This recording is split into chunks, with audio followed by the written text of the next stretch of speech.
লাল passport কাকে বলে জানেন? কি সুবিধে? আর এই লাল পাসপোর্ট বাতিলেই এবার ঘোরতর বিপদ। প্রিয় দর্শক, এই মুহূর্তে পাক গরম সংবাদ। প্রধানমন্ত্রী শেখ হাসিনার লাল পাসপোর্ট বাতিল করে দিয়েছে বাংলাদেশ সরকার। এই মুহূর্তে প্রধানমন্ত্রী শেখ হাসিনা কি ভারতে থাকবেন নাকি বাংলাদেশে চলে আসবেন? তো চলুন আমরা সেই ভিডিওটি স্ক্রিনে দেখে আসি। ছাত্র জনতার আন্দোলনের মুখে গত ৫ আগস্ট দেশ ছেড়ে পালিয়ে যান সাবেক প্রধানমন্ত্রী শেখ হাসিনা। অবস্থান নেন পার্শ্ববর্তী দেশ ভারতে। ইতিমধ্যে তিনি দেশটিতে ৩ সপ্তাহেরও বেশি কাটিয়ে ফেলেছেন। তবে ভারতে শেখ হাসিনা আর কতদিন থাকবেন, নাকি অন্য কোনো দেশে পাড়ি জমাবেন? গেল ৫ আগস্ট পদত্যাগ করে শেখ হাসিনা যখন ভারতে যান তখন তার কাছে কূটনৈতিক পাসপোর্ট ছাড়া সাধারণ পাসপোর্ট ছিল না। এদিকে বাংলাদেশের অন্তর্বর্তী সরকার শেখ হাসিনার কূটনৈতিক পাসপোর্ট বাতিল করেছে।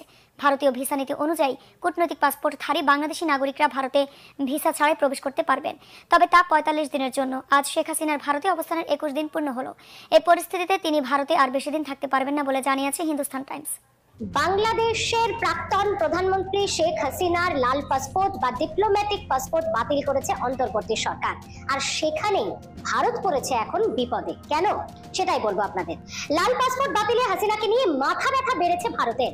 বাংলাদেশের প্রাক্তন প্রধানমন্ত্রী শেখ হাসিনার ডিপ্লোম্যাটিক পাসপোর্ট বাতিল করলো ইউনূস সরকার।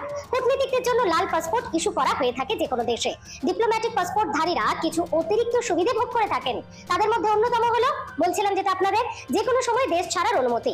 বাংলাদেশের অন্তর্বর্তী সরকার হাসিনার পাশাপাশি তার বোন রেহানা, ছেলে সাজিদ ওয়াজেদ জয় এবং বিগত সরকারের মন্ত্রী, সাংসদ ও বেশ কিছু মানুষের পাসপোর্ট বাতিল করে দিয়েছে।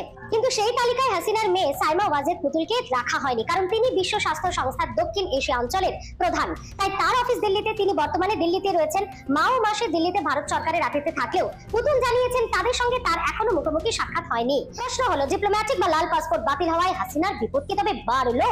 তবে লাল পাসপোর্ট বাতিল হওয়ায় হাসিনার নিজের ইচ্ছায় দেশে ফেরা কঠিন হয়ে পড়লো। বাংলাদেশ সরকার না চাইলে তিনি দেশে ফিরতে পারবেন না, কারণ দেশে না থাকায় তার পক্ষে সাধারণ পাসপোর্টও করানো সম্ভব নয়। যদিও অদূর ভবিষ্যতে হাসিনার দেশে ফেরার সম্ভাবনা কম বলে মনে করছে ওয়াকিবহাল মহল।